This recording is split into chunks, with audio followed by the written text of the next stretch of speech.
Hello everyone, আসসালামু আলাইকুম। কেমন আছেন আপনারা সবাই? আলহামদুলিল্লাহ, আমি তো অনেক ভালো আছি। আশা রাখছি আপনারা সবাই ভালো আছেন। আজকের ভিডিওর বিষয়বস্তু, আমি 2024-এ এই সামারের জন্য একটি শুকনো জৈব সার বানাতে যাচ্ছি। ভাবলাম এই গুরুত্বপূর্ণ ভিডিওটি আপনাদের সাথে শেয়ার করি, কারণ এখন আমরা ঘরে যে চারাগুলো বানাচ্ছি, এক সময় এই চারাগুলো বড় হবে এবং অধিকতর ফুল আসবে। তো সেই ফুলগুলোকে আরও বাড়ানো এবং ফুলগুলোকে টিকিয়ে রাখার জন্য এবং সেই সব গাছে অধিকতর ফল পাওয়ার জন্য যেই সারটি আমি প্রতিবার ব্যবহার করি, তো চলুন আপনাদের সাথে নিয়ে সেই সারটি আমি বানিয়ে ফেলি।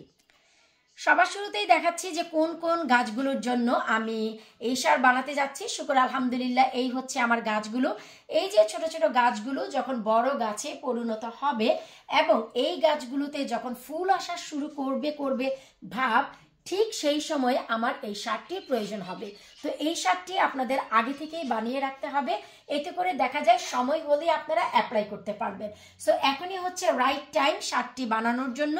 যখনই গাছে যখনই ছোট ছোট গাছগুলো 1 পা 2 পা করে হাঁটি হাঁটি পা করে সামনের দিকে এগুবে, তখনই আপনাদের করতে হবে এই সারটি রেডি। কারণ কখন এদের মাটিতে যাওয়ার সময় হবে এরা কিন্তু নিজেরাও জানে না। সারটি বানানোর জন্য সবার শুরুতে আমাদের যেটি লাগবে সেটি হচ্ছে ডিমের খোসা। আমি এখানে 100টি ডিম শুকিয়ে গুঁড়ো করে নিয়েছি। আর আপনাদের মেজারমেন্টের জন্য আমি বলে দিচ্ছি, এই যে দেখতে পাচ্ছেন কফির পটগুলো, এই কফির পটটি হচ্ছে 200 গ্রামের।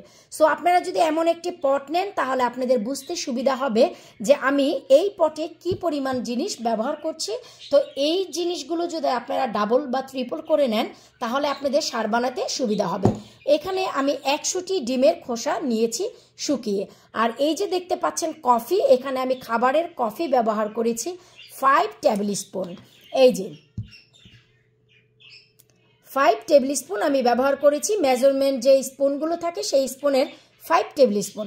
এখন এর ভিতরে আমরা যে জিনিসটি ব্যবহার করব সেটা হচ্ছে, আমি একটু দেখিয়ে দিচ্ছি, অ্যাপসম সল্ট। এই যে অ্যাপসম সল্ট, আপনারা যদি কেউ চান এখান থেকে একটু স্ক্রিনশটও রাখতে পারেন, আমি একটু ধরে রাখি, আপনারা চাইলে স্ক্রিনশট নিয়ে রাখুন। এই অ্যাপসম সল্টটি আমাদের যারা গার্ডেনার, যারা আমরা বাগান করি তাদের প্রাণ বলতে পারেন। এই অ্যাপসম সল্টের গুণাগুণ আপনারা যদি একবার জানতে পারেন তাহলে বাহিরের কেনা সার আপনারা আর কখনোই ব্যবহার করবেন না। তো এই যে দেখতে পাচ্ছেন পট, এই পটে আমি প্রথমেই 1 টেবিল স্পুন, এই যে দেখুন 1 টেবিল চামচ কিন্তু দিয়ে দিলাম অ্যাপসম সল্ট। তারপর দিয়ে দিচ্ছি হচ্ছে 1 টিস্পুন, এই যে 1 চা চামচ, 1 টেবিল চামচ আর 1 চা চামচ, 1 টেবিল স্পুন 1 টিস্পুন, 1 টেবিল চামচ 1 চা চামচ। ভালো করে মেমোরিতে বসিয়ে নিতে হবে, কারণ মেজারমেন্ট যদি ঠিক না থাকে, একটি কথা মনে রাখবেন, ময়দা গোলাতে গেলে পানি যদি বেশি দেন তাহলে পাতলা হয়ে যাবে, আর পানি যদি কম দেন তাহলে শক্ত হয়ে যাবে, পারফেক্ট রুটি কখনোই বেলতে পারবেন না। এরপর দিয়ে দিব হচ্ছে আমি এই যে 200 গ্রামের পটে 5টি টি ব্যাগ, ঠিক এভাবেই ছিঁড়ে দিয়ে দিব।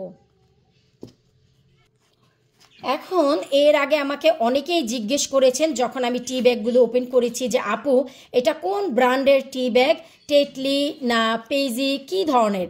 আসলে এখানে কোনো ব্র্যান্ড ম্যাটার করে না। টি ব্যাগ, অথবা যদি আপনারা বাংলাদেশে থেকে এই সারটি বানাতে চান তাহলে আপনারা বাজার থেকে চা পাতা কিনে নিয়ে আসবেন, অথবা চায়ের দোকানে যে চা ছেঁকে রাখে ওদের কাছে রিকোয়েস্ট যদি করেন, আগে থেকে যদি একটি পট দিয়ে আসেন যে ভাইয়া আপনারা যখনই চা ছেঁকে ফেলে দিবেন, না ফেলে দিয়ে আমাদের জন্য এই পটে রেখে দিবেন, আমরা 1 সপ্তাহ কি 10 দিন পর এসে নিয়ে যাব। তার মানে বুঝতেই পারছেন যে চা পাতা আমাদের হলো কোন ব্র্যান্ড ডাজন্ট ম্যাটার করে হচ্ছে এর ভিতরের গুণাগুণ।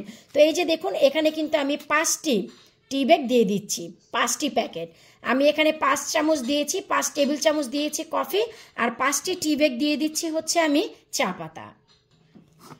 এরপর ভালো করে এই যে দেখুন আমি মুখটি লাগিয়ে নিয়েছি। এরপর এই যে বয়মটি আপনাদের খুবই ভালো করে মিক্স করে নিতে হবে। এই যে